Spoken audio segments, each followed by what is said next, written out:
Khona manjalo isigodi iSouth Africa umholi qabula maketa ngobupha wo stop and go #isigodi on the move sikuphi la siku N3 sothukela siya kuphi siya eBoksburg into esihambele eBoksburg angithi uyakhumbula ukuthi udaba olusematheni sikhuluma ngenhlekelele yengozi eyehle lapha eBoksburg la ithenka ivele yaqhuma yashisa abantu yabulala abantu abawu18 ishumi nesishiyagalombili.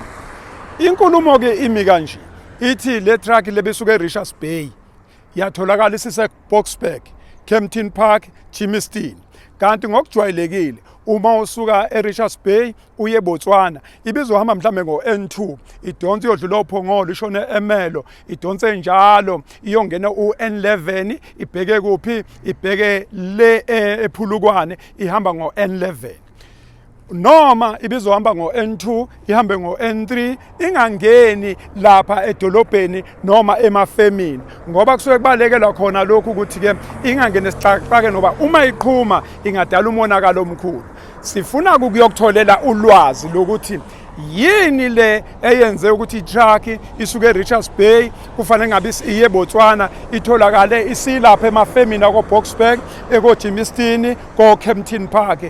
Yilokho siyokubhekela khona lothi ishona la namhlanje so bese sitholile ulwazi bese siyakunikeza kuzona lezi inkundla Ayanda Msweli 46 Twitter, Instagram, Facebook bese kuba Ayanda Msweli TV lapha ku YouTube. Ngiyabonga kakhulu ke